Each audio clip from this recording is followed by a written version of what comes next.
This is the book of Micah chapter 2 and verse 1. And it reads, it says, "Woe to them that devise iniquity and work evil upon their beds. When the morning is light, they practice it, because it is in the power of their hand." Verse 2, "And they covet fields and take them by violence, and houses and take them away. So they oppress a man in his house, even a man in his heritage." I like to validate people. Anybody who was like, "Oh, we're prisoners of war. We're prisoners of war." I would like to provide you with that proof. This is the preliminary statement for the Emancipation Proclamation. A preliminary document is what's released before the Emancipation Proclamation of 1862. And let's read Section 9, how we were taken as prisoners of war. And Section 9 states, "All slaves of such persons found or being within any place occupied by rebel forces and afterwards occupied by the forces of the United States shall be deemed captives of war and shall be forever free of their servitude and not yet again held as slaves." How you deem somebody a captive of war, but in enslavement? So the rebel forces are the Indians who sided with the Confederacy, like the Creek Indians. And so I'll tell you how they took us as prisoners of war. They claimed we had African descent. They moved us off our homeland to Indian Territory, Oklahoma. And then with the terroristic white supremacy burning down of Tulsa, Oklahoma, which is located on Indian Territory, Oklahoma. I know they call it Black Wall Street, but it's located on Indian Territory, Oklahoma. My family was then pushed off of our Indian Territory with the Tulsa Massacre, and we were added to the United States Census as Black. That's how you take a prisoner of war. You change their identity to Black and make them a citizen of your United States. Prophecy. All right, Shalom. I want to give all the praise, honor, and glory to Yahweh Bahasham, Yahweh Shai Bahasham Rakak Quadash. Double honors to the apostles and elders of Great Millstone who taught me this truth. Shalom to the hopeful elect. The true biblical Israelites, the so-called Negro, Latino, Native American, and Hispanic, are the prisoners of war, the slaves.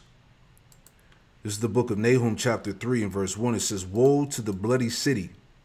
Okay, America, which is spiritually Nineveh, is that bloody city.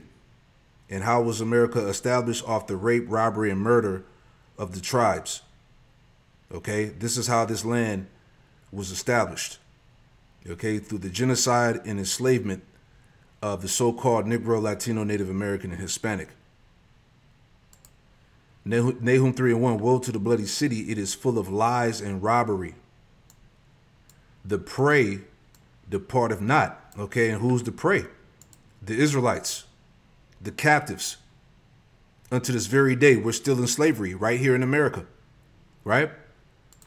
Jeremiah 50 and 33 says, "Thus said the Lord, Yahweh Shem Yahushua of hosts, the children of Israel and the children of Judah were oppressed together." Right? The children of Israel and the children of Judah were oppressed together. Prophecy. And all that took them captives held them fast. They refused to let them go. This is why we're still in captivity unto this very day. We are those prisoners of war, right?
Yeah, so I had got this movie clip from 12 Years a Slave, and it showed you Gad and Judah in captivity together.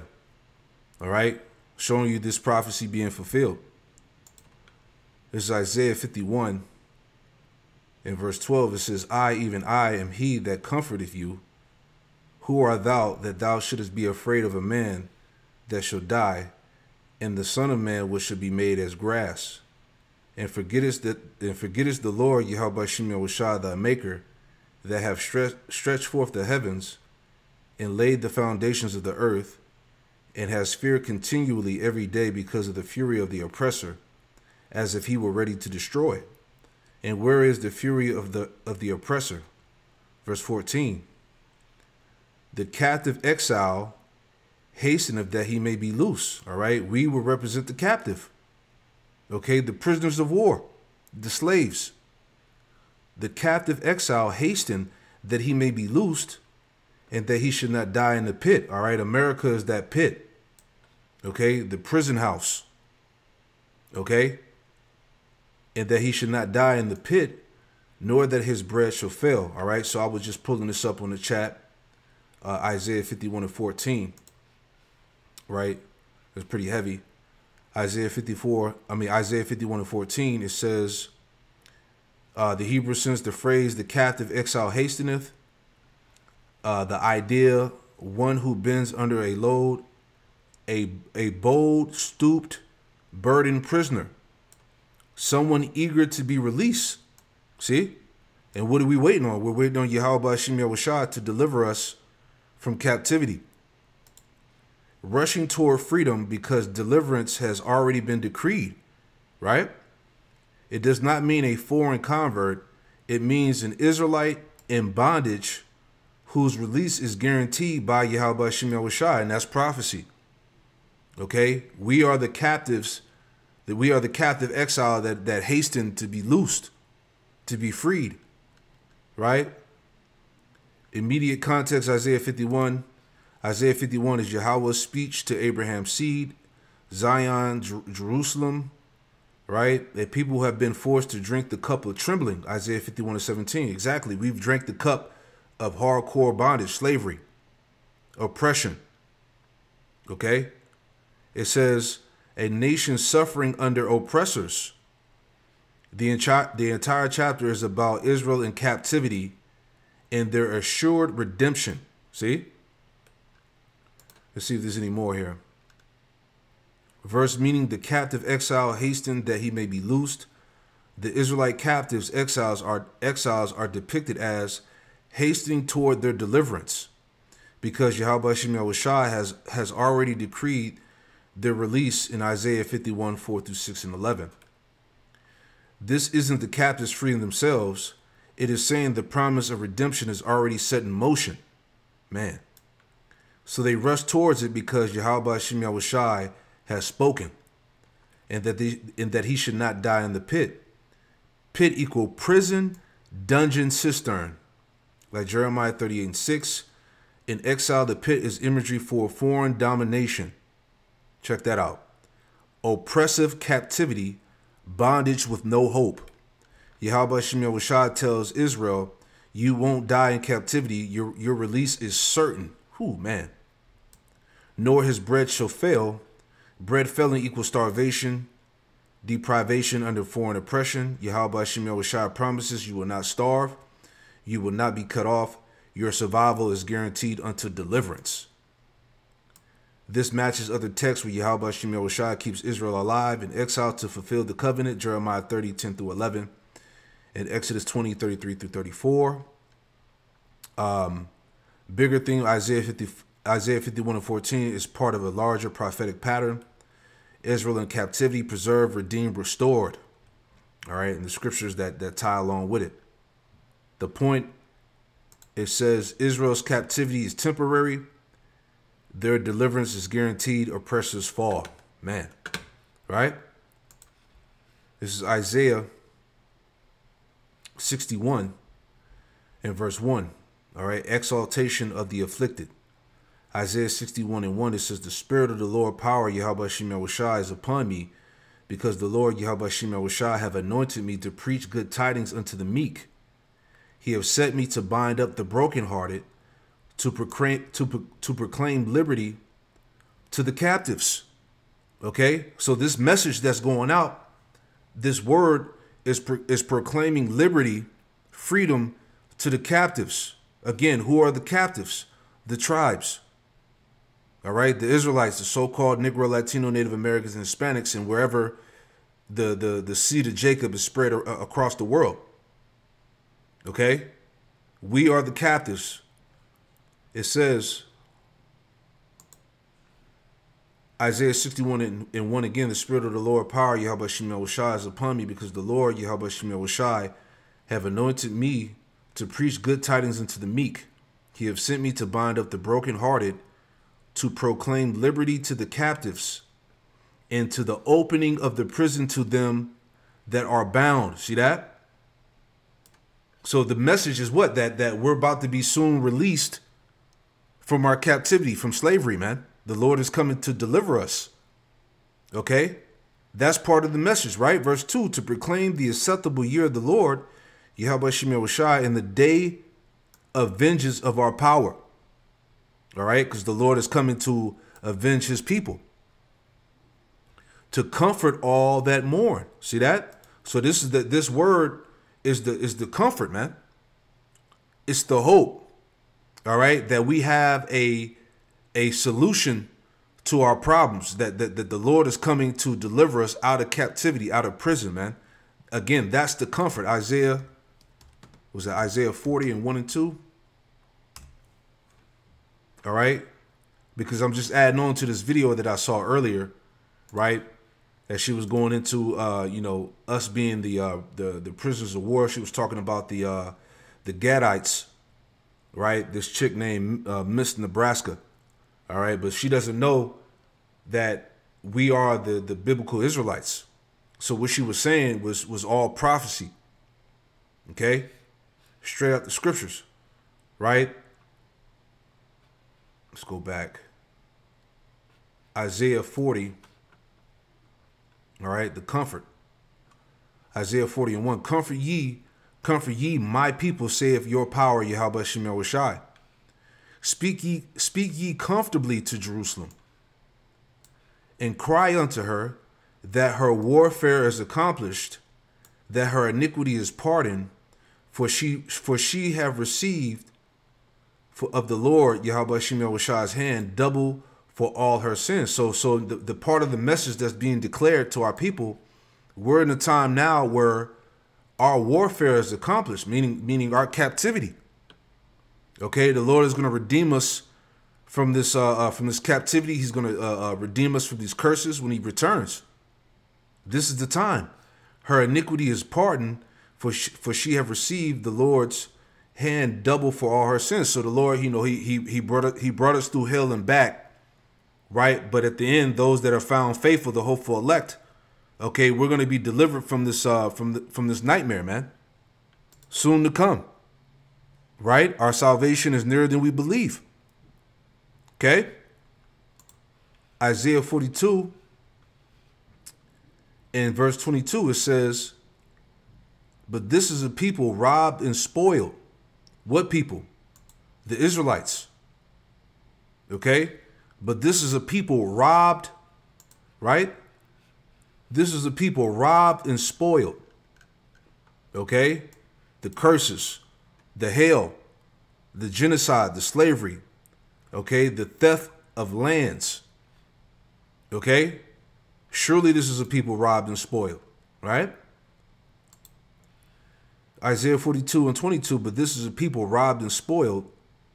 They are all of them snared in holes, and they are hid in prison houses, right? So again, the prison houses represent the literal prison house, Babylon the Great, America, all right, the place of our captivity, how, the majority of the prison population consists of the so-called Negro, Latino, Native Americans, and Hispanics, okay? And then on the twofold aspect of it, these different, philosophies, these different doctrines that have our people mentally captive, okay? Such as Christianity, okay, Islam, black consciousness, okay, these wayward doctrines, man. They have our people spiritually captive, But this is a people robbed and spoiled. They are all of them snared in holes. They are hid in prison houses. They are for a prey, and none delivereth. You see that? They are for a prey, and none delivers. There's nobody fighting for your cause, your plight. Okay? The only solution is Yahweh Shem Yahushai. Right?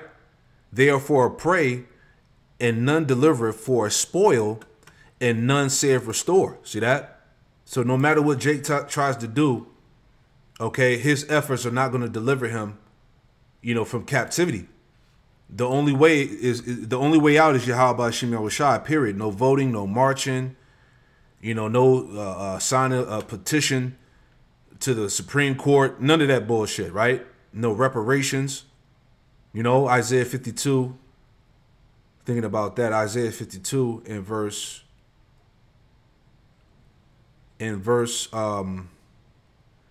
I'll read to the point. Isaiah 52:1, it says, "Awake, awake, put on thy strength, O Zion, put on thy beautiful garments." The beautiful garments represent the truth, this knowledge, this word. "O Jerusalem, the holy city, for henceforth there should no more come into thee the uncircumcised and the unclean." Verse 2, "Shake thyself from the dust, to confusion. Arise and sit down, O Jerusalem. Loose thyself from the bands of thy neck, O captive daughter of Zion." See that?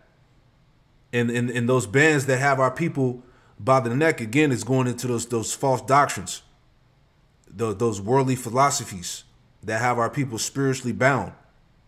Right? O captive daughter of Zion. We are the captives. Verse 3, the point.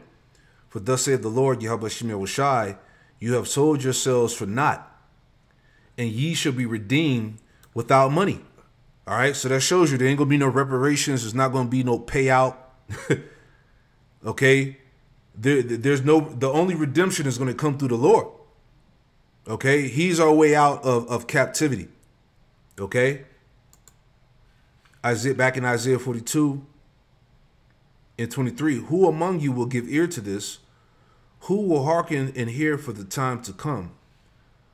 Who gave Jacob for a spoil, and Israel to the robbers?" All right, going into what the other nations. Okay, who gave us away into captivity? "Did not the Lord Yahweh Shem Yahushai, He against whom we have sinned? For they would not walk in His ways, neither were they obedient unto His law." So this is why we went into captivity amongst all the nations. Okay, this is why we were stripped from our heritage. We were called by another name. Okay, we were essentially, not a people. Right? This is Baruch chapter 4 and verse 6. It says, "Ye were sold to the nations, not for your destruction, but because you moved Yahweh Shem Yahushai to wrath. Ye were delivered unto the enemies." You see that? So that goes into the curses. All right. We broke the first covenant. We moved the Lord to wrath, and we were delivered unto the enemies, man. Okay. Esau, the nations, read Psalms 83, Psalms chapter 2. Okay. The Lord put us into captivity for our disobedience. Right. Which again is prophecy. "You were sold to the nations, not for your destruction, but because you moved the Most High to wrath, you were delivered unto the enemies. For ye provoked him that made you by sacrificing unto devils and not to the Most High. You have forgotten the everlasting power that brought you up, and you have grieved Jerusalem that nursed you. For when she saw the wrath of the Most High coming upon you, she said, Hearken, O ye that dwell about Zion, Yahweh Shem Yahushai had brought upon me great mourning.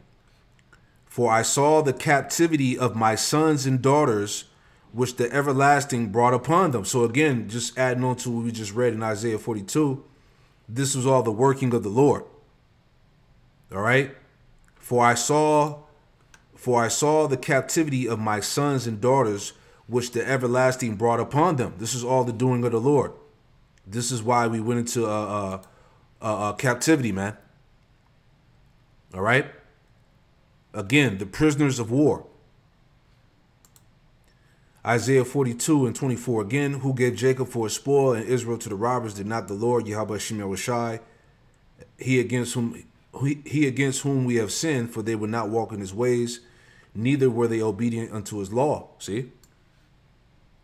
Therefore he had poured upon him the fury of his anger and the strength of the battle, and have set him on fire round about, yet he knew not, and it burned him, yet he laid it not to heart. Yeah, going into the curses, man, that are written throughout the text. Okay? That's part of that fire, that the anger that the Lord put upon us, man. Us going down into captivity, us losing our heritage, our nationality, being called by another name. Okay, again, your life, you know, not being acknowledged in this captivity. All right, but it's all ties into us again being those prisoners of war she was talking about, man. Right? Lamentations 1, the sorrows of Zion. Matter of fact, let me read this in the NLT. All right. Lamentations 1:1 in the NLT, it says, Jerusalem, once so full of people, is now deserted. She who was once great among the nations now sits alone like a widow. Once the queen of all the earth, she is now a slave, captive. She sobs through the night, tears stream down her cheeks. Among all her lovers, there is none left to comfort her. All her friends have betrayed her and become her enemies. See? Judah has been led away into captivity, oppressed with cruel slavery. She lives among foreign nations and has no place of rest. Her enemies have chased her down. She has nowhere to turn. Right, and I want to add on to that too, because the Lord said in the curses, no matter where we would be in the world, you know, we wouldn't have any type of rest, any type of comfort. Deuteronomy 28 and I think it's 64. Right? Yeah, so this is Deuteronomy 28 and verse 65. I started 64. And it reads, it says, "Then the Lord, Yahweh Shem Yahushai, shall scatter thee among all people." All right? The seed of Jacob was scattered amongst the world, all nations. For one end of the earth, even unto the other, and there shalt thou serve other gods, which neither thou nor thy fathers have known, even wood and stone. And among these nations thou shalt find, and among these nations shalt thou find no ease, right? No ease, no comfort. Neither shall the sole of thy foot have rest. See? But the Lord, Yahweh Shem Yahushai, shall give thee there a trembling of heart, and a failing of eyes, and a sorrow of mind. All right? That's the curses, man. Okay? No matter where we would be in the world, we would have that trembling of heart. You know, your life's not guaranteed. Okay? Your life is not acknowledged. You know, you would be oppressed. You know? It says, verse 66, "And thy life shall hang in doubt before thee, and thou shalt fear day and night, and shall have none assurance of thy life." You see that? So this is what Jake is experiencing no matter where he's at in the world. Going back to the curses, especially here in Babylon, man. Okay? So we're most definitely the captives. All right? Those prisoners of war. Again, finishing this out. Lamentations 1 and 3 NLT. Judah has been led away into captivity, oppressed with cruel slavery. She lives among foreign nations and has no place of rest. Her enemies have chased her down, and she has nowhere to turn. The roads to Jerusalem are in mourning, for crowds no longer come to celebrate the festivals. The city gates are silent, her priests groan, her young women are crying. How bitter is her fate! Her oppressors have become her masters. Her enemies prosper. For the Lord, Yahweh Shem Yahushai, has punished Jerusalem for her many sins. Her children have been captured and taken away to distant lands. Prisoners of war, man. Which is found all throughout the scriptures, man. So, you know, like I said, I just wanted to add on to that video, man. You know, she was on point. All right. To this very day, we're still in captivity. We're still in slavery. You know? Shalom.